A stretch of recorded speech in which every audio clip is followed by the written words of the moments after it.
మీరు చూచెదరని వారితో చెప్పెను. వెంటనే పరలోక సైన్య సమూహము ఆ దూతతో కూడి నుండి సర్వోన్నతమైన స్థలములలో దేవునికి మహిమయు ఆయనకిష్టులైన మనుషులకు భూమి మీద సమాధానము కలుగునుగాక అని దేవునికి స్తోత్రము చేయుచుండెను. ప్రియమైన దేవుని బిడ్డలారా, చూడండి, మనం ఉన్న క్రిస్మస్ మాసంలో మనం ఉన్నాం కదా. క్రిస్మస్ మాసం రాగానే మరియమ్మ గురించి, యేసేపుని గురించి, గొర్రెల కాపర్లు, జ్ఞానులు కదా, అన్ని క్రిస్మస్ సందేశాలే కదా. ఎన్నిసార్లు చెప్పుకుంటాం? అదే చాలా సార్లు చెప్పుకొని ఉంటాం. అయినప్పటికీ పరిశుద్ధాత్మ దేవుడు మనకి చెప్పిన ఒకసారల్లా ఆయన మహిమను మనకి తెలియపరుస్తా ఉంటాడు. కాబట్టి తెలిసిన వాక్యాన్ని మరొకసారి చిన్నగా ధ్యానం చేద్దాం. ప్రేమైన దేవుని బిడ్డలారా, చూడండి, మొదటిగా 8వ వచనంలో దేవుని వాక్యంలో ఆ దేశంలో కొందరు గొర్రెల కాపరులు ఏం చేస్తున్నారు? రాత్రి వేళ ఏం చేస్తున్నారు? మందని కాచుకొని ఉండగా ఏమైంది? వాళ్ళ దగ్గరికి ఎవరు? ప్రభు దూత వాళ్ళ దగ్గరకు వచ్చి నిలిచెను. ఏమండి, గొర్రెల కాపరుల దగ్గరికి ప్రభు దూత ఎందుకు వచ్చాడంటే యేసుక్రీస్తు వారి పుట్టుకను గురించి చెప్పడానికి అక్కడికి వచ్చాడు కదా. ఏమండి, ఆ దేశంలో గొర్రెల కాపరులు చాలా మంది ఉన్నారు. ఉన్నారా లేరా? ఒక్క ప్రాంతంలోనే ఉన్నారు గొర్రెల కాపరులు. చాలా దేశం అంటే చాలా పెద్దది కదా. ఆ పెద్ద దేశంలో పలు చోట్ల ఉన్నారు చాలా మంది. కానీ దేవుని దూత అందరి దగ్గరికి వెళ్ళదా, కొందరి దగ్గరికి వెళ్ళింది. కారణం ఏంటి?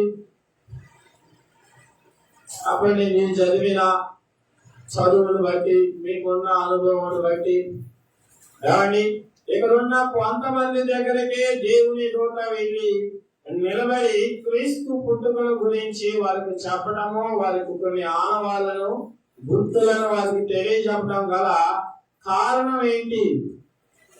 కాబట్టి మనము తెలుసుకోవాల్సిన వారమై ఉన్నాం కదా. చెప్పండి, తెలిసిన విషయాలు చెప్పండి. అర్థం కాదు ఇంకా? ఓకే, మెలకుగా ఉన్నారని కదా. గొర్రెల కాపురులు అందరూ కూడా మెలుగుతూనే ఉంటారు. వాళ్ళు రాత్రి వేళ అంత పరిపూర్ణంగా నిద్రపోవాలంటే ఒక్కొక్క షిఫ్ట్ వేసుకొని ఉంటారు. ప్రియమైన దేవుని బిడ్డలారా, ప్రాముఖ్యమైన మాటలు ఏమిటంటే, ఎందుకు గొర్రెల కాపరులకే దేవుడు ఏమి అలా చెప్పాడనంటే, గొర్రెల కాపరులు వినయము కలిగిన వ్యక్తులు, వినయము కలిగిన హృదయము కలిగిన వారు. కాబట్టి వినయము కలిగిన వారు దేవుడు వారి వద్దకి దేవదూతను పంపించి చెప్పినప్పుడు ఏమండి ఏం చేశారు? చూడండి, ఆ కింద వచనాలలో 15వ వచనాన్ని చదవమా. ఆ దూతలు తమ యొద్ద నుండి పరలోకములకు వెళ్ళిన తర్వాత ఆ గొర్రెల కాపరులు జరిగిన ఈ కార్యమును ప్రభు మనకి తెలియజేయించి ఉన్నాడు. మనము బెత్లెహేము వరకు వెళ్ళి చూద్దాము రండని ఒకరితో ఒకడు చెప్పుకొని, కాబట్టి ఏం చెప్పుకున్నారు? యేసు క్రీస్తు గురించి వారికి తెలియజెప్పబడిన మాటలని చేయడానికి ఫస్ట్ గా వాళ్ళు సిద్ధపడ్డారు కదా. ఎవరి లోకంలో కూడా కొన్ని మాటలు ఉన్నాయి. ఎవరి చెప్పేవాడు వినేవాడికే చూద్దామా, విన్నోడు చూద్దామా? పని వినేవాడికే చూద్దాం కదా. విన్నోడు ఉన్నాకో భయపడిపోతాం, బాబో ఈ పని చెబితే ఏమంటాడో. ప్రియమైన దేవుని ఉంటారు నిజముగా. ఎవరి ప్రతి ఒక్కరూ కూడా దేవుని పని చేసేవారుగా ఉండాలి. చెబితే చెప్పననే విధంగా ఉండకూడదు. చెప్పను చేయను అంటే చెప్పను అన్నవాడికి చదవడానికి అవకాశం ఉండదు, చేయను అన్నవాడికి చేయడానికి అవకాశం దేవుడిగా ఇవ్వలేదు. చేతనైనంత వరకు చేసి చేతగానే దాన్ని పక్కన అప్పగించవచ్చు.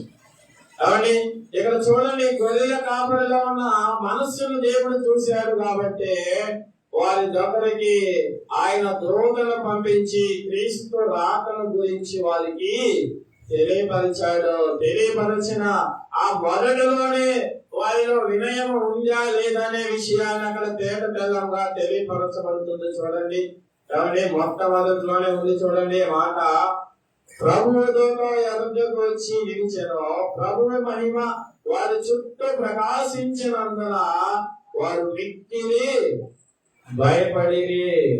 కాబట్టి ఏం చేశారు వాళ్ళు? మిక్కిలి భయపడ్డారు. ప్రియమైన దేవుని బిడ్డలారా, దేవుని మహిమకు, దేవుని దూతకు, దేవుని మాటకు కాబట్టి వాళ్ళు క్రియాపూర్వకంగా చూపించారు. ఏమండి, చీకట్లో ఉన్నారు కాబట్టి దేవుడి దూత రాగానే మహిమ గొప్ప ఇల్లు వచ్చింది కాబట్టి ఓడిపోయిన అదురుబాటాలేండి అని అనవచ్చు. ఓకే, వెలుగు కదిలిపోతే పోవచ్చు కాదన్నారు. కానీ వారు వెళ్ళిపోయిన తర్వాత కూడా వాళ్ళు దేవుని మాటకు లోబడి యేసుక్రీస్తు ఎక్కడ ఉన్నారో అక్కడికి వెళ్ళి వాళ్ళు చూసి వచ్చారు. ఏమండి, చూచారా లేదా? కింది వచనాల్లో చదవండి. అక్కడికి వెళ్ళి మరియమ్మను, యేసేపును, శిశువై ఉన్న క్రీస్తును వారు చూచి ఆయన గురించి ప్రచురం చేసుకుంటూ వచ్చారు. ప్రియమైన దేవుని బిడ్డలారా, ఎందుకంటే మనము వినయము కలిగి ఉంటేనే కాబట్టి దేవుడు మనకి తెలియపరచగలడు.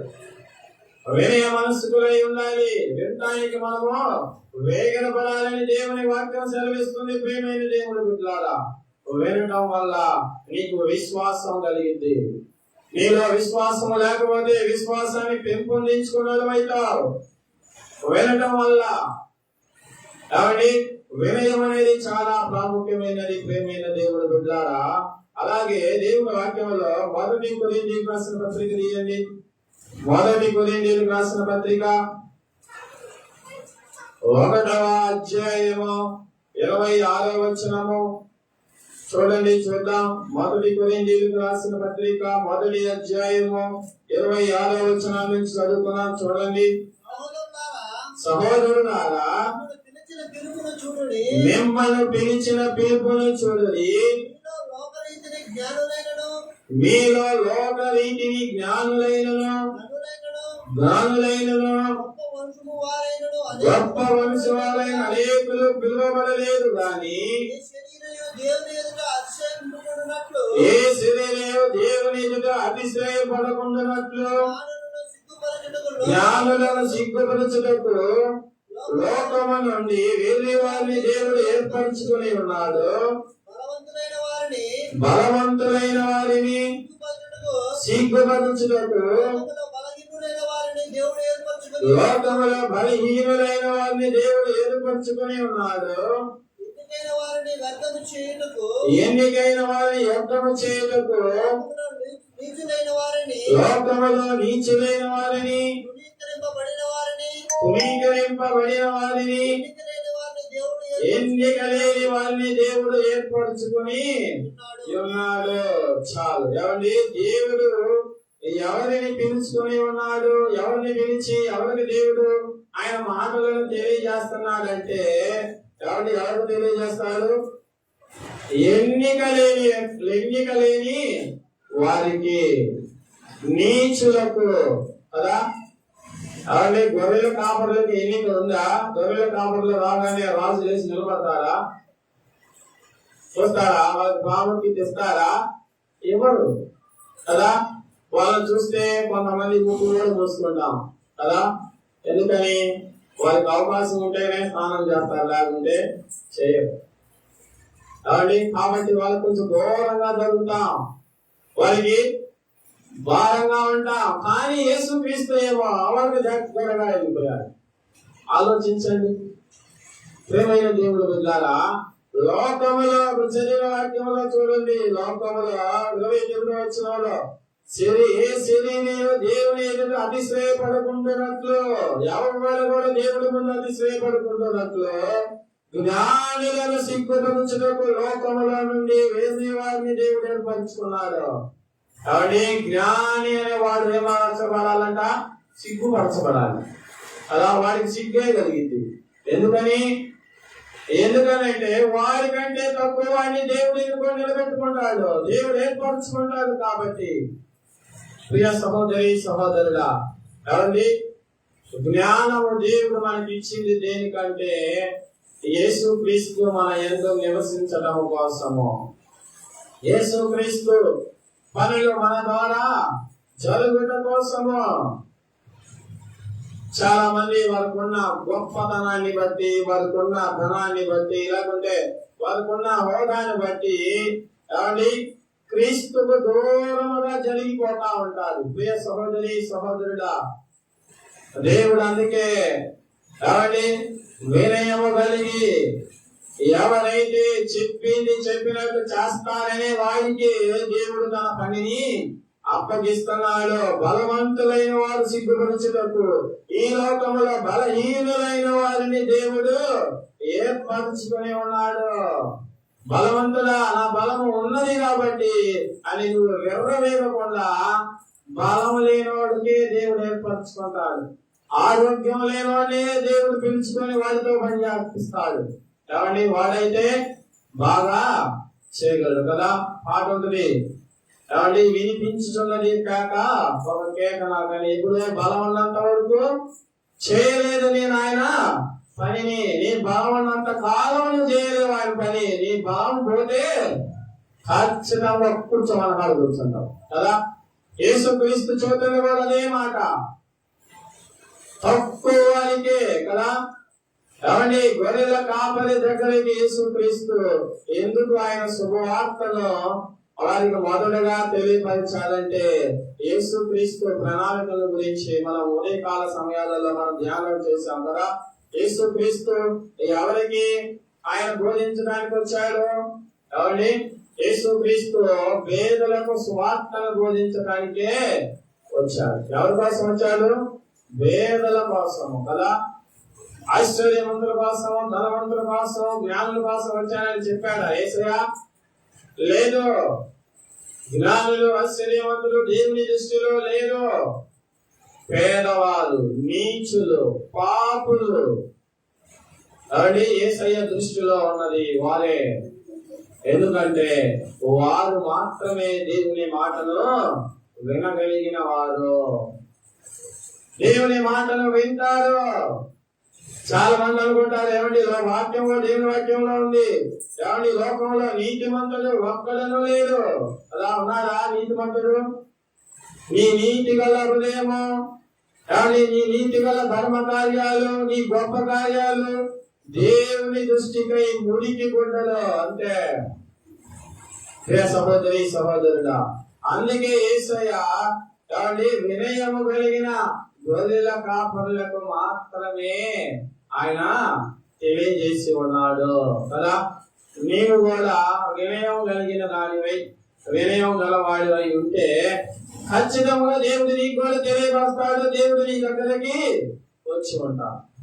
నీలో లేకపోతే ఏమండి ఎన్ని ఆదివారాలైన చర్చి కూడా, ఎన్ని శనివారాలైన ఉపవాసం ఉండు, ఎన్ని నియామకాలు కోటాలకైనా నీ శాస్త్రీయ సగం రాసి నీకు ఉపయోగం ఏమి కూడా ఉండదు. నీకు ఎప్పుడు ఉపయోగం అంటే దేవుడు చూస్తున్నాడు, వినయము కలిగిన హృదయము ఉన్నప్పుడు మాత్రమే. ప్రియమైన దేవుని బిడ్డలారా, వినయము కలిగిన హృదయము. గొర్రెల కాపులు విన్నారు, విని యేసయ్యను చూసి వచ్చారంటే దేవుని మాటకు లోబడిపోయి లోబడతారా? అవునండి, దేవుని మాట అంటే భయం ఉంటుందా? దేవుని మాట అన్నా, దేవుని సేవకులన్నా భయపడని వాడు ఎప్పటికీ ఆశీర్వదించబడలేదు. కాబట్టి ఏ రోజుకి ఆశీర్వాదాలు రావది దేవుని సత్యము, దేవుని వాక్యము. సాతాను చేసే పని ఏంటంటే ప్రతి ఒక్క స్త్రీని, ప్రతి ఒక్క పురుషుడిని, ప్రతి ఒక్కరిని కూడా మొదటిగా మాటలో తప్పిస్తాడు సాతాను. కాబట్టి ఫస్ట్ పెద్ద పాపం చేయలేదు, మొదట్లో ఒక మాటలో పాపము. కాబట్టి ప్రార్థన ఏమి చేసుకుంటావులే, ఈ వారం ప్రార్థనకి ఏం పోతావులే అనేది నీ హృదయంలోనికి సాతాను పంపించినప్పుడు దానికి నువ్వు సరెండర్ అయ్యావంటే ఏమండి, నీ నాశనానికి నీవే నాందిని సిద్ధపరుచుకుంటున్నావు. ప్రియ సహోదరి సహోదర, గొర్రెల కాపులకి చెప్పి వెళ్ళిపోయిన తర్వాత ఈయన ఏం చెప్పారంట? ఒకరితో ఒకరు ఏం చెప్పుకున్నారు? ఏమండి, ఏం చెప్పుకున్నారు ఒకరితో ఒకరంటే, మనం బెత్లెహేము వరకు వెళ్ళి చూద్దాము రాండి. అప్పుడు వాళ్ళ పరిస్థితుల్లో నిజమనే అక్కడ ఏమున్నాయి? గొర్రెలు ఉన్నాయి కదా. వాళ్ళు పోతే గొర్రెలు వాళ్ళు చూడాలా? ఏమండి, ఆగుతారా? దేవుని చూడటానికి ఒక 10 మంది తయారయ్యాము. ఏసయ్య పలానా చోట ఉన్నాడు పార్క్ సెంటర్ లో, అది కూర్చున్నాడు ఏసయ్య అంటే, అమ్మాయి మీరు చర్చిలో ఈ మ్యాపిల్ వేలికి అన్నిటికీ ఒకరు ఉండమ్మా, మేము అందరం విశ్వసిస్తాం అన్నాను. ఉంటారా ఒకరు? ఏమండి, సరే వినేవాడే రోజులో ఒకటి పేరు పెట్టి ఎవరితో కష్టంలో ఉండాల్సిన మేము అందరం వేసే దగ్గర పోతా అంటే ఆ ఒక్క వ్యక్తి ఉంటాడా? ఉండడు కదా. ఎందుకని? ఈ ఆపిల్ పేరు కన్నా, ఈ మందిరం కన్నా అక్కడున్న యేసయ్య గొప్పవాడు కాబట్టి చూడటానికి అందరూ పోవాల్సిందే. ప్రియ సహోదరి సహోదరుడా, ఉండొచ్చు ఈ కుటుంబంలో అనేకమైన పనులు ఉంటాయి, అనేకమైన కష్టాలు ఉంటాయి, అనేకమైన బాధలు ఉంటాయి, లేకుండా అనేకమైన సంతోషకరమైన విషయాలు ఉంటాయి. వాటిని బట్టి నీవు దేవుని వెనుక చేయడానికి లేదు, వాటిని బట్టి నీవు దేవుని ఆపడానికి లేదు. ప్రియమైన దేవుడు బిడ్డలారా, అందుకే దేవుడు చెబుతున్నాడు, వినయము కలిగిన గొర్రెల కాపురులకి ఆయన శుభవార్తను తెలియపరిచాడు. కాబట్టి దేవుడు అందుకే వారికి తన వార్తను తెలియపరిచాడు. కాబట్టి ఆలోచించండి ప్రియమైన దేవుడు బిడ్డలారా, దేవుడు ఎవరి యొద్ద నివసిస్తాడు? కాబట్టి మీరే చెప్పండి.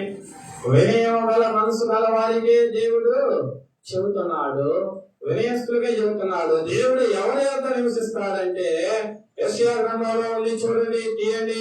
యెషయా గ్రంథము 57వ అధ్యాయం తీయండి. యెషయా గ్రంథము 57వ అధ్యాయము 15వ వచనాన్ని చదువుతున్నాను, చూడండి ప్రియమైన దేవుడు బిడ్డలారా. ఆ మహాగణుడును మహోన్నతుడును పరిశుద్ధుడును నిత్య నివాసి అయిన వాడు ఇలాగ సెలవించుచున్నాడు, నేను మహోన్నతమైన పరిశుద్ధ స్థలములో నివసించువాడను.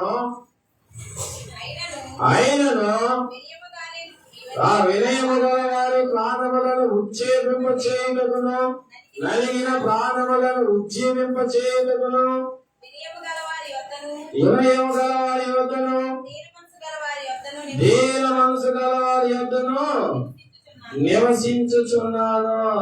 కాబట్టి ఎవరి మాటలు చెప్పేదంటే, మహాగణుడు మహోన్నతుడు పరిశుద్ధులను నిత్య నివాసైన వాడు ఇలాగా సెలవించుచున్నాడు. మహాపరిశుద్ధుడు మహాగణుడు. కాబట్టి ఆయన చెబుతున్నాడు ఒక మాట, ఎక్కడ నివసిస్తాడంటే ఈ మహాపరిశుద్ధుడు మహాగణుడు అంటే ఎవరి దగ్గర నివసిస్తాడు? ఇప్పుడు మీరు చెప్పండి. అంటే ఎవరి దగ్గర?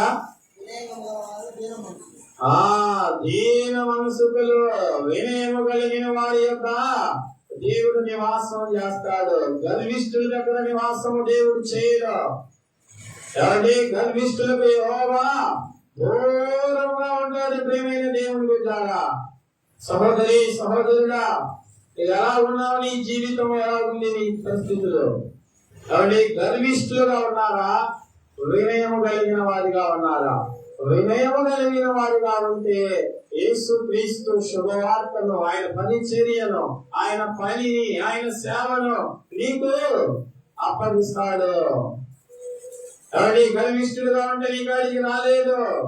నీ దగ్గర ఆయన నివసించాలనంటే, నీతో యేసు క్రీస్తు మాట్లాడాలంటే, పలికే దేవుడండి మా దేవుడు, మాట్లాడే దేవుడండి మా దేవుడు అని చెప్పడం కాదు, చేసి చూపించాలా. ఎవరి చేసి చూపించాలా. ఆ కాలంలో మాట్లాడతాడు కదండి, ఈ కాలంలో ఎలా మాట్లాడతాడు? ఎవరి ఎలా మాట్లాడతాడు ఈ కాలంలో? పరిశుద్ధ గ్రంథం వారే మాట్లాడతాడు. ఓకే, పరిశుద్ధ గ్రంథం చెప్పింది చెప్పినట్టు చేస్తావా? లేదు. పరిశుద్ధ గ్రంథంలో మాకు అవసరం లేదు. మా పెద్దవారు చెప్పిన ఆచారాలే, మా ముందు వారు నడిచిన నడకలే. అందుకే దేవుడు చెబుతున్నాడు ఆయన వాక్యము ద్వారా. ఏమండి 15వ వచనంలో చూడండి, యెషయా గ్రంథము 57:15వ వచనంలో, ఆయనను వినయము కలిగిన వారి ప్రాణములను ఉజ్జీవింప చేయుటకును. ఎవరి వినయము కలిగిన వారి ప్రాణాలను ఆయన ఉజ్జీవింపజేస్తారంట. నలిగిన ప్రాణములను ఉజ్జీవింప చేయుటకు కదా, విరిగిన హృదయాలు, నలిగిన ప్రాణాలు కదా, పాపము చేత, రోదనల చేత, అపవిత్రత చేత నలిగిపోయిన హృదయాలు అనేకమైన ఉన్నవి. కానీ యెహోవా అంటున్నాడు, ఆ హృదయములను నేను ఉజ్జీవింప చేసేవాడిని. వినయము కలిగిన వారి యొద్దను, దీన మనసు గల వారి యొద్దను నేను నివసించుచున్నాను.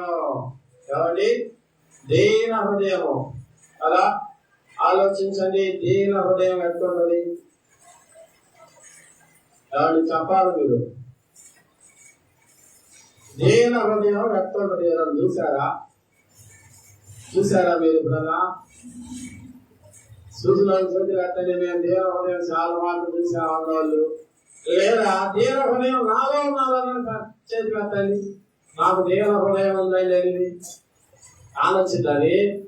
ఆలోచించి ఖచ్చితంగా కనబడింది. జాగ్రత్త. నీ పై అధికారి లేదా నీ భర్త, నీ భార్య చెప్పినప్పుడు, ప్రియ సహోదరి సహోదరుడా, కాబట్టి నీ హృదయము, నువ్వు ఎలాంటి హృదయం గలవాడివి, నువ్వు ఎలాంటి మనసు కలిగిన దానివి, దీనుడివై ఉండాలి, దీనురాలై ఉండాలి. దీనత్వమే దేవుడికి కావాల్సిన మనస్సు. ఆ మాటలు చదివినప్పుడు చాలా ఆనందం వేసింది. ప్రియమైన దేవుని బిడ్డలారా, ఎవరి వినయము కలిగిన వారి యొద్దను, దీన మనసు గలవారి యొద్దను నివసించుచున్నాను.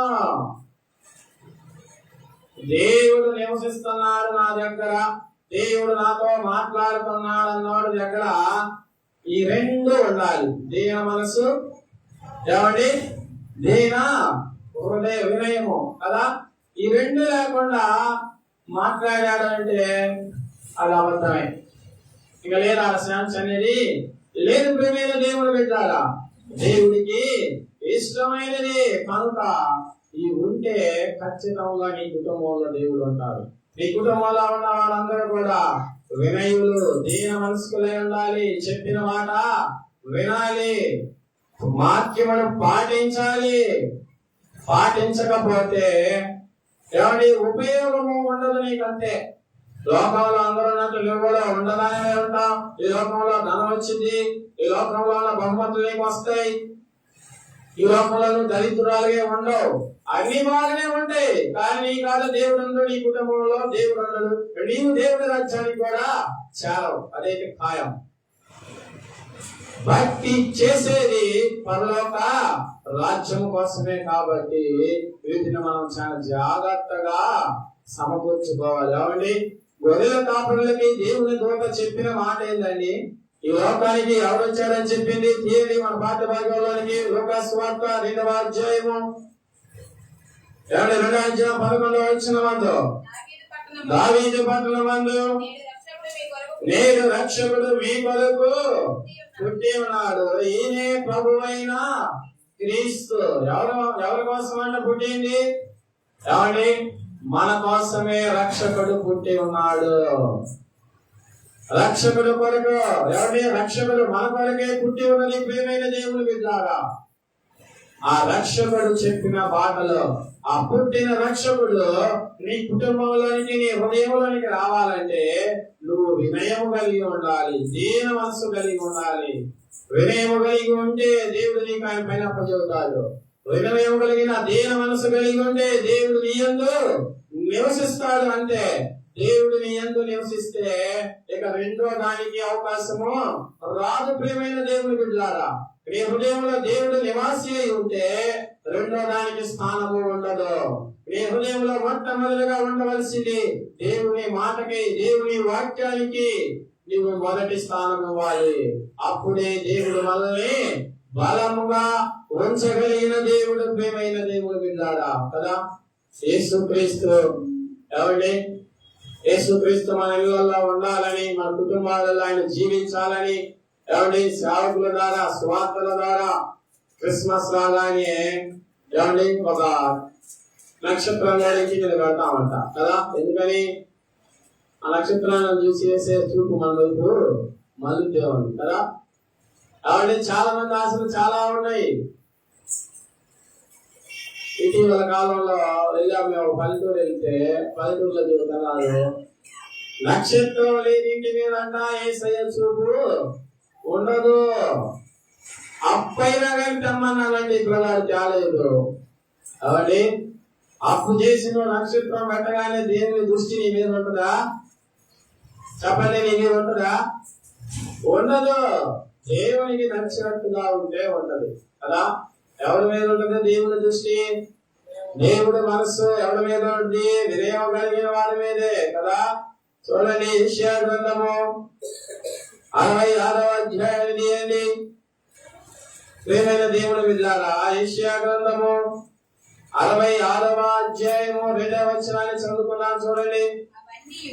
అవన్నీ నా హస్తకృత్యములు, అవి నా వలన కలిగినవి యెహోవా సెలవిచ్చుచున్నాడు. ఎవడు దీనుడై నలిగిన హృదయము గలవాడే నా మాట విని వణుకుచుండును, వానినే నేను దృష్టించుచున్నాను. ఎవరిని దేవుడు దృష్టించుచున్నాడంట? ఎవడు దీనుడై నలిగిన హృదయము గలవాడై. దీనుడు కావాలి, నలిగిన హృదయము గలవాడి కావాలి కదా. కీర్తనకారుడైన దావీదు చెబుతున్నాడు, విలిగి నలిగిన హృదయం ఆయన ఎప్పుడు కూడా అలక్ష్యము చేయదు. 51వ కీర్తనలో ఉన్నది. ప్రియమైన దేవుని బిడ్డలారా, తర్వాత చదవండి.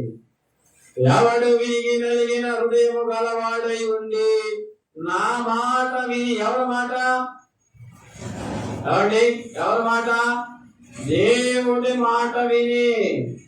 కాబట్టి నా మాట అంటే నా మాట లేదు, నా మాట ఇంటే మీకు బూడిదే మిగిలింది. దేవుడి మాట వినండి చాలు. కాబట్టి దేవుడి మాట విని దేవుడి వాక్య ప్రకారముగా మీరు జీవించారనుకో, మీకు చాలా గొప్ప మేలు జరుగుతాయి. దేవుని వాక్యం అదే చూడండి, నా మాట విని వణుకుచుండును, నేను వానిని దృష్టించుచున్నాను, వానిని నేను దృష్టించుచున్నాను. దేవుని మాటకు వణుకుతున్నారా? వణుకుతారా? కాబట్టి మనం వణకం. దేవుని సేవకుని వణికిస్తామే తప్ప వణకం ఉందా? వణికేది హృదయం లేదో. ఎంతటి వాడిని వణికించగలం మనం. ఎందుకని? దేవుడు మనకు అలాంటి బోధించాడు కదా. ఆయన స్వరూపంలో మనం చేసుకున్నాడు కాబట్టి మనం ఖచ్చితంగా వణికిస్తాం. జాగ్రత్త, వణికిస్తావు. ఎంతకాలం వణికిస్తావు? ఏమండి, ఎంతకాలం వణికించగలవు నీవు? దేవుడు సమయం ఇచ్చినంత కాలం వణికిస్తావు. ఆయన సమయం అట్లా ఆపాడు అనుకో, ఆ తర్వాత వణికిస్తావా? వణికించలేము. ప్రియమైన దేవుడి బిడ్డలారా, దేవునికి లోబడటమే చాలా ప్రాముఖ్యమైన విషయము. కాబట్టి దేవుడికి కావాల్సింది యథార్థ హృదయం కలిగిన వాడు కదా. అభిమానులకు యథార్థ హృదయం కలిగిన వాడే. చిన్న మిస్టేక్ చేశాడు కాబట్టి దేవుడు మాట్లాడా లేదా? పలాయుడు బాగా ఎత్తుకుంటున్నాడండి, ఎత్తుకుంటున్నాడా? బాగా ఎత్తుకుంటున్నా, సంకలు కొట్టుకున్నాడా? దేవుడు ఎమ్మటే కలగ చేస్తున్నాడు కదా. ఆమెను ముట్టావా చచ్చావే కదా. ఎందుకంటే అతను ప్రవక్త, అతని జోలికి పోమాక. అతను అభిషేకించిన వాడు, అతని జోలికి వెళ్ళమాక. ప్రియ సహోదరి సహోదరుడా, ఎందుకంటే దేవుని మనసు ఉన్నవాడు నాకు చేయలేదు అలా చేస్తాడా? పాపము. దేవుడు అందుకే రాత్రులు చేసిన అభిమేలకులో ఎమ్మటి ఆయన తప్పించేశాడు. ప్రేమైన దేవుని బిడ్డలారా, దేవుడు చూస్తున్నాడు, ఎవడు దీనుడే నలిగిన హృదయము గలవాడే నా మాట విని వణుకుచుండును, వానినే నేను దృష్టించుచున్నాను. దేవుని చూపు నీ కుటుంబం మీద పడాలనంటే, దేవుని చూపు నీ కుటుంబంలో నివసించబడాలనంటే, ప్రియ సహోదరి సహోదరుడా, నీవు నీ పిల్లలు అభివృద్ధిలోనికి రావాలనంటే ఏం చేయాలా? అవన్నీ మా కుటుంబం బాగలేదు అన్న వాళ్ళందరూ కూడా ఈ వాక్యమే చదవండి. మీ కుటుంబం బాగుపడలేదంటే దేవుడి యందు నీకు భయభక్తులు లేవు. దేవుని మాటను నువ్వు వనగటవా? దేవుని మాట నువ్వు వినటం లేదు. నువ్వు విననంత కాలము నీకు అంతా కూడా నష్టమే. నువ్వు విన్నప్పుడే దేవుడు నిన్ను ఆశీర్వదిస్తాడు. కాబట్టి ఐగుప్తు దేశంలో నుంచి 6 లక్షల కాలు బలాన్ని దేవుడు బయటికి తీసుకొచ్చాడు. కానాను దేశంలోకి ఎంతమంది చేరారండి? చెప్పండి. కానాను దేశంలోకి ఎంతమంది చేరారు? బయటికి తీసుకొచ్చిన వాళ్ళల్లో చేరిన వాళ్ళు ఇద్దరు కదా. తక్కిన మాట విన వాళ్ళందరూ కూడా రాయిపోయారు. ప్రియమైన దేవుని బిడ్డలారా, కనుక దేవుని మాటకు, దేవుని సేవకుల మాటకు వినయమును చూపించండి. దేవుని యందు నేను ఫలింప చేయడానికి, ఫలభరితముగా ఉండటానికి ఎవరి కొంతమంది వినేవాడిని కూడా జరగబడతాడు కదా. దేవుని మాట ఏంటంటే సాతాను పక్కనలో జరబడింది. కాబట్టి ఎందుకు ఆశీర్వాదమై పురుగులు పెడతాం అని తప్పున చేయి దాచి పట్టుకున్నారుకో, కాబట్టి పట్టుకోగానే మెల్ట్ అయిపోతారు. సాతాను అవకాశం ఇచ్చిందంటే చాలు ఎమ్మటి దానికి లోబడిపోతారు. జాగ్రత్త సహోదరుడా, సహోదరి, సాతాను అవకాశం ఇచ్చింది కానీ జారిపోయావా నీ జీవితం వ్యర్థమైపోతుంది. కానీ నీ జీవితము పనికి రాకుండా పోతుంది. పనికిరాని నీ జీవితాన్ని బాగు చేయడం కోసమే దావీదు పట్టణంలో రక్షకుడు మీ కొరకు పుట్టి ఉన్నాడు. ఆ రక్షణ నీ కోసమే. నలిగిన నీ హృదయాన్ని ఉత్తేజింపజేయడానికే యేసయ్య పుట్టాడు. చూడావా? నీ విరిగిన నలిగిన హృదయాన్ని దేవుడికి నువ్వు ఇస్తే ఖచ్చితంగా నీకు ఉజ్జీవం ఇస్తాడు దేవుడు. ఆయన ఇచ్చే దేవుడు. వినయము కలిగిన మనస్సును నీ హృదయంలో ఉండాలి ప్రియ సహోదరి సహోదరుడా. అప్పుడు ఆయన నీ కుటుంబంలో ఖచ్చితంగా కార్యములు చేయగలిగిన వ్యక్తి, చేసే వ్యక్తి కదా. ఆలోచించండి. దేవుడు ఎవరికి మాట వింటాడంటే, ఎవరికి ఆయన పనులు చెబుతాడంటే వినయం కలిగిన వారికి ఆయన పని చెబుతాడు. ఎవరి వద్ద ఆయన నివసిస్తాడంటే మాట వినేవాళ్ళే, దీన హృదయాలకే ఆయన మాటలు చెబుతాడు, వాళ్ళ దగ్గర నివసిస్తాడు. ఆయన దృష్టి విరిగి నలిగిన హృదయం కలిగి దేవుడి యందు వణికే వారి పట్లనే ఆయన దృష్టి చూసేది.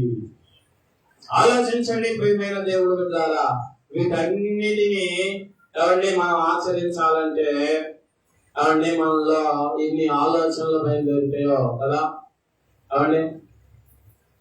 ఏమో పాస్టర్ గారు చెప్పినట్టు పోతే ఏమైందో. పాస్టర్ గారు 10,000 కొన్నాడు, ఇస్తే ఏందో, ఇవ్వకపోతే ఏంటో కదా. ప్రియ సహోదరి సహోదరుల, డబ్బు విషయాల్లో ఎక్కడ ఏ పాస్టర్ చెప్పినా వినమాకండి. దేవుడు ఎవరిని కూడా డబ్బు అడగమని చెప్పడు. నీకు ఇచ్చే దాతృ హృదయం అంటే ఇచ్చేసే, ఇబ్బంది లేదు. కాబట్టి ఆత్మీయమైన మాటలు నువ్వు వినకపోతే అంతకంటే దరిద్రము నీకు ఒకటి లేదు. దేవుని వాక్యం ఇలాగ చెబుతున్నమ్మా అని దైవ సేవకుడు చెప్పినప్పుడు నువ్వు వినకపోతే నీకు అదే ఒక పెద్ద శాపము. కొంతమందికి అసలు లెక్కుండదండి, ఉండరా. దైవజనులన్నా దేవుని సేవకులన్నా దేవుడన్నా భయం అనేది ఎంత మాత్రం ఉండదు, పూర్తిగా ఉండదు. అందుకే అబ్రహాం చెప్పాడు, అభిమేలు కలిగితే ఎందుకు చేశావంటే ఈ ప్రాంతంలో పూర్తిగా దేవుని భయము లేదు కాబట్టి నేను అలా చెప్పాను అన్నాడు. కాబట్టి దేవుని భయం కలగాలంటే దేవుడు ఖచ్చితంగా కలిగిస్తాడు, అదైతే ఖాయం. కాబట్టి ప్రియ సహోదరి సహోదరుడా, మన ఆలోచనలో దేవుని ఆలోచనలకి సరిక్రమంగా ఉండాలి. చూడండి, ఆ మాటలు మీకు చూపిస్తాను. మన ఆలోచనలకి దేవుని ఆలోచనలకి ఎంత తేడా అంటే యెషయా గ్రంథము 55వ అధ్యాయం తీయండి. యెషయా గ్రంథము 55వ అధ్యాయము 8-9 వచనాలు చదువుకున్నా చూడండి ప్రియమైన దేవుని బిడ్డలారా. నా తలంపులు మీ తలంపులు వంటివి నా తలంపులు మీ తలంపులు వంటివి కావు, నా త్రోవలు వంటివి కావు, మీ త్రోవలు నా త్రోవల వంటివి కావు. ఇదే యెహోవా వాక్కు. ఇదే యెహోవా వాక్కు. ఆకాశములు భూమిపైన ఎంత ఎత్తుగా ఉన్నాయో, ఆకాశములు భూమి పైకి పైన ఎంత ఎత్తుగా ఉన్నవో, మీ మార్గముల కంటే నా మార్గములు, మీ మార్గముల కంటే నా మార్గములు, మీ తలంపుల కంటే నా తలంపులు అంత మీ తలంపుల కంటే నా తలంపులు అంతా ఎత్తుగా ఉన్నవి. ఎత్తుగా ఉన్నవి. ఏమండి? నా తలంపులు మీ తలంపులు వంటివి కావు. ఎవరి తలంపులు? నా అంటే ఇక్కడ యేసయ్య దేవుడు కదా. దేవుడు తలంపులు నీ తలంపులు వంటివి కాదు. ఏమండి? నీ తలంపులు ఏంటంటే ఏమండి? ఇక్కడ మీ అందరికి అమ్మా కావాల్సిన వరాలు కోరుకోండి అన్నాం అనుకో, ఏమేమి కోరుకుంటారు చెప్పండి? మీకు కావాల్సిన అబ్బాయి యవనస్తులందరూ మీకు కావాల్సిన వరాలు కోరుకుంటాయా అన్నాం అనుకో, ఏం కోరుకుంటారు?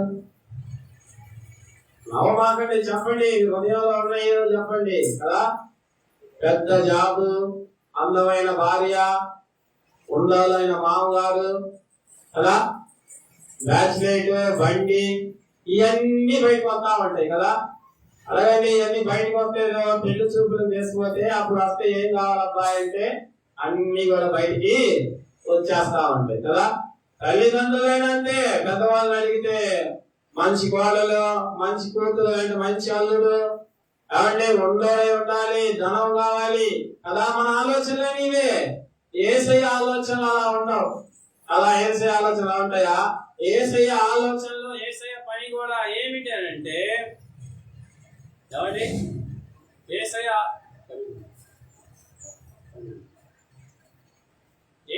ఆలోచనలు, యేసయ్య పనితీరు ఏమిటంటే ఆయన ఆలోచనలన్నీ కూడా వేదలకు ఆయన స్వార్థ ప్రకటించటమే. ఏమండి? వేదలకి ఆయన స్వార్థ ప్రకటించిన వాడుగా ఉన్నాడు ప్రియమైన దేవుని బిడ్డలారా.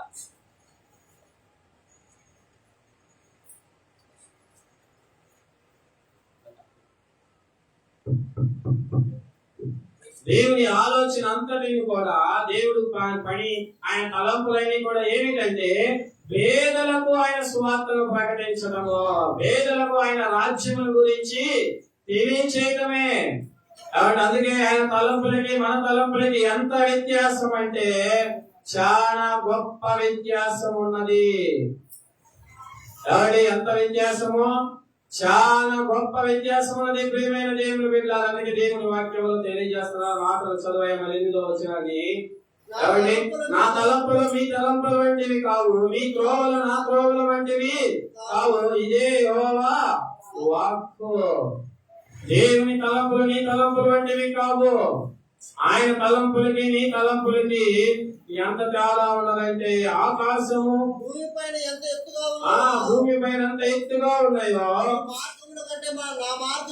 మీ మార్గముల కంటే నా మార్గములు, మీ తలంపుల కంటే నా తలంపులు అంత ఎత్తుగా ఉన్నవి. ఎవరైనా చెప్పగలరా భూమి ఆకాశానికి ఇంత మధ్య వ్యత్యాసం ఉందని? కాబట్టి చెప్పగలరా? భూమి ఎంత దూరంలో ఉంది ఆకాశం అని చెప్తారా? కొలిసి చెప్పగలిగిన వాళ్ళు ఉన్నారా? కాబట్టి దేవుని ఆలోచనలకి ఈ ఆలోచనలకు కూడా అదే తేడా. దేవుడు నిన్ను ఎంతో ఎత్తుకు తీసుకెళ్లాలనుకుంటాడు, కానీ నీ దుష్ట హృదయము నీ పాప హృదయము నిన్ను అక్కడే ఉంచింది. దేవుని రాజ్యము కడుతూ నీ హృదయము, దేవుని రాజ్యము కడుతూ నీ కుటుంబం బాగుపడాలని దేవుని ఉద్దేశం అయితే, మనమేమో ఆస్తులు సంపాదించుకోవడానికి, ఈ లోకంలో ఉన్న పనులు చేసుకోవడానికి, భర్తను సంతోష పెట్టడానికి, భార్యను సంతోష పెట్టడానికి, కుటుంబాన్ని సంతోష పెట్టడానికి ప్రయాసపడతాం. కానీ క్రీస్తు ఆలోచనలు నెరవేర్చడానికి ప్రయాసపడేవాడు ఎవరైనా ఉన్నాడా? ఎవరైనా ఉన్నారా? ఎవరు లేరు. అందుకే నీ తలంపులు ఆయన తలంపులు వేరే ఉన్నాయి ప్రియ సహోదరి సహోదరుడా. వేరుగా ఉన్నాయి నీ తలంపులు ఆయన తలంపులు. చాలా వ్యత్యాసం ఉన్నది. నీవు ఆయన తలంపులు ఆయనకి కలిసేదానిగా కలిసేవాడిగా ఉంటే దేవుడు నిన్ను ఆశీర్వదిస్తాడు, నిన్ను దీవిస్తాడు. ఆయన కాబట్టి మన ఆలోచనలని కూడా చెడ్డవే, మన ఆలోచనలని దేవునికి ఏమంటే సరిపోతమైనట్టుగా ఉంటాయా? ఉండవు ప్రియమైన దేవుని వెళ్ళారా. అందుకే దేవుని వాక్యం సెలవిస్తుంది. చూడండి సామెతల గ్రంథంలో, ఏమంటే సామెతల గ్రంథం 16వ అధ్యాయం 25వ వచనంలో ఉంది ఈ మాట. ఒకని మార్గము వాడికి ఎట్లా కనిపించిందంట? యథార్థముగా కనిపించిందంట. ఏమంటే అట్లా యథార్థముగా కనిపించింది ఒకని మార్గం వాడికి, కానీ అది తులకు తీసుకుందంట. ఏమండి మరణానికి. నీ తలంపులన్నీ నేను చెడగొట్టడానికే. చదవే వాక్యాన్ని. ఒకని మార్గము వాని దృష్టికి యథార్థముగా కనబడదు, ఆయనను కొదుకని మరణములకు చేరును. జాగ్రత్త సహోదరి సహోదరుడా, నువ్వు ఆలోచించుకునేది, నువ్వు చేసేది నీకు రైట్ అనిపించింది అంతే. నేను చేసేది మంచిదే, నేను చేసేది మంచిదానినే, నేను మంచిగానే ఉంటున్నా, నేను మంచిగానే జీవిస్తున్నా, ఏది ఆదివారం ప్రార్థనకి వెళ్తున్నా, శనివారం ప్రార్థనకి వెళ్తున్నా, కాబట్టి నాకు ఏ ఇబ్బంది లేదనుకోవద్దు. జాగ్రత్త. దేవుని మాటలు వినకపోతే, దేవుని తలంపులలో నీ తలంపులు కలవకపోతే నీకు ఆశీర్వాదము ఉండదు, నీకు దీవెన ఉండదు. యేసుక్రీస్తు ఇందు నిమిత్తం ఈ లోకానికి వచ్చాడో ఆ పని విఫలమైపోద్ది. కాబట్టి యేసుక్రీస్తు నిన్ను రక్షించడానికి వచ్చాడు. ఆయన రక్షణకర్త అయిన దేవుడు, ప్రియమైన దేవుడు బిడ్డలారా, ఆయన గొప్ప రక్షణను నీవు కాబట్టి పాటించేవాడిగా ఉండాలి. ఎందుకంటే యేసుక్రీస్తు చూస్తున్నాడు, అందుకే ఆయన గొప్ప మాటలను తెలియజేస్తున్నాడు. నీ ఆలోచనలు పెట్టుకొని నీ ఆలోచన తగ్గట్టుగా నీవు ఉంటే, కాబట్టి నువ్వు మందిరానికి దూరం అయితే, ప్రార్థనలకు దూరం అయితే, దేవుడికి నువ్వు దూరం అయితే సాతాను నీ కుటుంబంలో ఆందవించింది. కనుక దేవుడి ఇచ్చిన నియమాన్ని పాటించు, దేవుని మాటలు పాటించండి. క్రమము తప్పకుండా దేవుని సన్నిధిలో ప్రతిరోజు నీ కుటుంబంలో ప్రార్థన చేయాలా. ఉదయం సాయంత్రం నీ కుటుంబంలో నువ్వు క్రమం తప్పకుండా ప్రార్థన చేయాలా. ప్రార్థన లేకపోతే, ప్రార్థన నీ కాలు లేకపోతే సాతాను నీ జీవితాన్ని తల్లకిందులు చేయగలడు. ప్రియమైన దేవుడు బిడ్డలారా, ఏ కుటుంబంలో ప్రార్థన ఉండదో ఆ కుటుంబంలో శాంతి ఉండదు, సమాధానం ఉండదు. నువ్వేంటి ఎవరి కుటుంబంలో ప్రార్థన ఉంటుందో యేసుక్రీస్తు చెబుతున్నాడు. ఆయన ఈ లోకానికి ఎందుకు వచ్చిన మాటలు చూడండి. మత్తయి సువార్త, లూకా సువార్త, మన పాఠ్య భాగంలోకి వస్తే లూకా సువార్త 2వ అధ్యాయము 14వ వచనంలో చూడండి. సర్వోన్నతమైన స్థలములో దేవునికి మహిమయు, ఆయన నిష్ఠులైన మనుషులకు భూమి మీద సమాధానమును కలుగునుగాక అని దేవునికి స్తోత్రం చేయుచుండెను. కాబట్టి ఆయన ఇష్టమైన మనుషులకు భూమి మీద ఏం కలిగిందంట? సమాధానం కలిగింది. ఎవరికి సమాధానం కలిగిందంటే క్రీస్తు క్రమాలను పాటించిన వారికే. ఏదో నీకు నచ్చినప్పుడు వచ్చి, నీకు నచ్చినప్పుడు చేసి, నీకు నచ్చినప్పుడు చదివి, కాబట్టి నీకు వీలుగా ఉన్నప్పుడు నడిస్తే నీ కుటుంబానికి సమాధానము రాదు, నీ కుటుంబానికి ఆశీర్వాదము రాదు. నీ క్రిస్మస్ లో గడిచిన ప్రియ సహోదరి సహోదరుడా, క్రీస్తు నీ కుటుంబంలో పుట్టట్లేదంటే కారణం ఏమిటంటే నీలో వినయ మనస్సు లేదు, నీలో దీన మనస్సు లేదు, నీలో తగ్గించుకునే గుణం లేదు. యేసుక్రీస్తు ఆయన మహోన్నతుడు, సర్వాధికారి, ఆయన గనుడు అయినప్పటికీ ప్రియ సహోదరి సహోదరుడా, ఈ లోకంలో ఏ గుడిలోనూ ఏ స్థలంలో నివసించడానికి ఆయన ఇష్టపడలేదు. కానీ విరిగి నలిగిన హృదయం గలవారి అంతే ఆయన నివసించడానికి ఇష్టపడ్డాడు. కాబట్టి నీ దేహమే దేవుని ఆలయము, నీ హృదయమే దేవుని గృహము. కాబట్టి నీ కుటుంబమే దేవునికి మంచి ఆలయమై ఉండాలంటే నీవు నీ ఇంటి వారందరూ కూడా వినయ మనసుకులై ఉండాలి. ఎందుకంటే వినయ మనసుకులై ఉండాలని ప్రియ సహోదరి సహోదరుడా, యేసుక్రీస్తువే మనకి మంచి కాపరి కదా. గొర్రెల గొప్ప కాపరి ఎవరు? యేసుక్రీస్తు మాత్రమే. ఆయన మనకి కాపరిగా ఉంటే, ఏమంటే గొర్రెల కాపరి ఏం చేస్తాడు? గొర్రెలకు తోడేలు వచ్చిందనుకో దూరంగా పరిగెడతాడా? కాబట్టి పరిగెడతాడా? లేదు. కాబట్టి గొర్రెలన్నిటిని కాపాడుకున్నట్టు కోసమై దాని మీద ఆయనకు చేతనైనంత వరకు దాడి చేయగలిగిన కాపరి మన యేసు క్రీస్తు అన్ని కూడా చేయగలిగిన దేవుడు. నీవు ఆయన గొర్రెగా నీవు ఉంటే, ఆయన గొర్రె పిల్లగా నీవు ఉంటే, నీ మీదకి వచ్చే ఆపదలు, కీడులు, నష్టాలన్నిటిని కూడా ఆయన ఖచ్చితంగా ప్రియ సహోదరి సహోదరుడా ఏమంటే ఏం చేయగలరు? తప్పించగలడు ప్రియమైన దేవుని బిడ్డలారా. కాబట్టి ఆయన తప్పించడానికి చాలా సంసిద్ధుడై ఉన్న దేవుడు. ఆ మాటను చూపించి ముగించుకున్నాం. ఏప్రిల్ రాసిన పత్రిక ఎవరి తొందరగా దీని సమయం లేదు. ఏప్రిల్ రాసిన పత్రిక 13వ అధ్యాయము 20వ వచనం చదువుతున్నా చూడండి. ఆ గొర్రెల గొప్ప కాపరి అయిన యేసును మన ప్రభువును నిత్యమైన నిబంధన సంబంధములకు రక్తమును బట్టి మృతుల నుండి లేపిన సమాధానకర్తయగు దేవుడు యేసు క్రీస్తు ద్వారా తన దృష్టికి అనుకూలమైన దానిని మనలో జరిగించుచు ప్రతి మంచి విషయములో తన చిత్తం ప్రకారము చేయుటకు మిమ్మును సిద్ధపరచును గాక. ఏమండి? తన దృష్టికి అనుకూలమైన దానిని మనలో జరిగించుచు ప్రతి మంచి విషయములలో ఉంట కదా, తన చిత్తాన్ని జరిగించడానికి మంచి విషయాలలో ఆయన చిత్తమును జరిగించడం కొరకై ఆయన మనలో చేస్తున్నాడు ప్రతి క్రియను. యేసు క్రీస్తు గొప్ప గొర్రెల గొప్ప కాపరి అయిన యేసు కదా, యేసు ప్రభు వారే గొప్ప గొర్రెల కాపరి. ఆ కాపరి కింద నీవు ఉంటే, ఆ కాపరి కింద నీ కుటుంబం ఉంటే, సహోదరి సహోదరుడా ఖచ్చితంగా దేవుడు నీకు మేలు చేస్తాడు. కాబట్టి ఈ క్రిస్మస్ సందర్భంగా, కాబట్టి క్రిస్మస్ మాసములో గొర్రెల కాపరులను చూసి మనం నేర్చుకోవాల్సిన విషయం ఏమిటంటే, గొర్రెల కాపరిలో ప్రభువు దూత వచ్చి చెప్పగానే ప్రభు దూత చెప్పిన మాటలకు ప్రభు దూతకు వారు మాటకు విని వణికారు, భయపడిపోయారు. వాళ్ళు జాగ్రత్త, యెహోవా యందు భయభక్తులు కలిగి ఉండుటే మంచిది, నీకు మంచి ఆరోగ్యము. భయం లేదా? ఎవరి వ్యతిరేకమైన హృదయం గలవాడివై గలదానివై ఉన్నావా? జాగ్రత్త, సాతాను నిన్ను చెడగొట్టింది. కాబట్టి సాతాను నిన్ను బంధించింది. ప్రియ సహోదరి సహోదరుడా, వినయము కలిగిన హృదయం గలవాడై ఉండాలంటే దేవుని వాక్యాన్ని నీవు నమ్మి, ప్రభా నేను కూడా ఎలాగ ఉండుటకు, నేను ఎలాగ జీవించుటకు నీవు సహాయం దయచేయి ప్రభా అని ప్రార్థన చేస్తే, ప్రియ సహోదరి సహోదరుడా, దేవుడు ఈ ఉదయకాల సమయంలో నీ విరిగి నలిగిన హృదయమును చూసి నీకు ఆయన బహుమతులు ఇవ్వడానికి సిద్ధంగా ఉన్నాడు కనుక ప్రార్థన చేసుకున్నాం. ప్రియమైన దేవుడు